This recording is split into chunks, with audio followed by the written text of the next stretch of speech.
Master minds commerce చదవాలనుకునే 10th inter విద్యార్థుల తొలి ఎంపిక. ఈ మధ్య కాలంలో కులాంతర వివాహాలు ఎన్నో జరుగుతున్నాయి. చాలా ప్రాంతాల్లో కులాంతర వివాహాలంటే పెద్దలు వ్యతిరేకిస్తూ ఉంటారు. ఒకవేళ తమ మతం కులం కాని వారిని చేసుకుంటే పరువు హత్యలు జరుగుతున్న రోజులివే.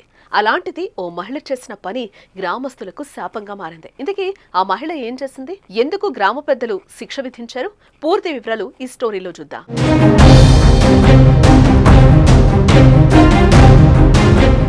భారత్ అన్ని దేశాలతో పోటీ పడుతూ ముందుకు సాగుతుంటే ఇప్పటికీ కొన్ని ప్రాంతాల్లో కులం మతం అనే సంప్రదాయాలు పాటిస్తూ ఉన్నారు. కులాంతర వివాహాలు చేసుకోవడం నేరంగా పరిగణిస్తున్నారు. ఒడిశాలోని రాయగఢ్ జిల్లాలోని కాశీపూర్ బ్లాక్లోని గోరఖ్పూర్ పంచాయతీ పరిధిలోని బైగనగూడ గ్రామంలో జూన్ 11న జరిగిన సంఘటన దేశంలో తీవ్ర సంచలనం రేపింది. సమాజం తలదించుకునే ఈ ఘటనపై యావత్తు భారతీయులు తీవ్రంగా ఖండిస్తున్నారు. ఇంకా ఇలాంటి దారుణాలు జరుగుతుంటే ప్రభుత్వం ఏం చేస్తోందని ప్రశ్నిస్తున్నారు.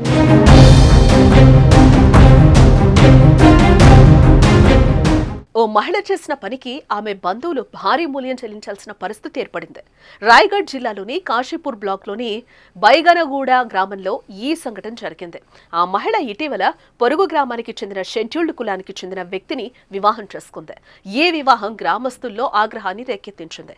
వారు ఆ కుటుంబాన్ని బహిష్కరించారు. ఆ మహిళ కుటుంబాన్ని తిరిగి సమాజంలోకి చేర్చుకోవాలనుకుంటే శుద్ధీకరణ కర్మ అంటే సామాజిక శిరోముండన నిర్వహించాలని గ్రామస్తులు డిమాండ్ చేశారు. వారు అంగీకరించకపోతే నిరవధిక సామాజిక బహిష్కరణ చేస్తామని గ్రామస్తులు కుటుంబాన్ని హెచ్చరించారు.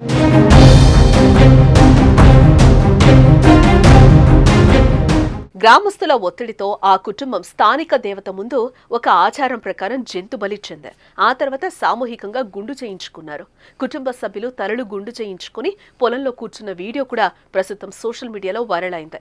ఈ ఘటనపై Kashipur block development officer Vijay Soy serious అయ్యారు. ఈ సంఘటనపై దర్యాప్తు చేయడానికి బ్లాక్ స్థాయి అధికారిని గ్రామానికి పంపారు. నివేదిక ఆధారంగా తగిన చర్యలు తీసుకుంటామని పరిపాలన తెలిపింది. దర్యాప్తు తర్వాత అసలు సంఘటన ఏంటో తెలుస్తుందని అధికారి తెలిపారు.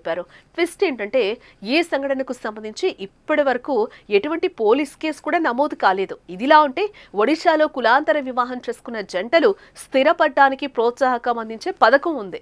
ప్రభుత్వం 2.5 లక్షల ఆర్థిక సహాయం కూడా అందిస్తోంది. ఈ దారుణ ఘటనపై మీ అభిప్రాయాలు కామెంట్స్ రూపంలో తెలియచేయండి.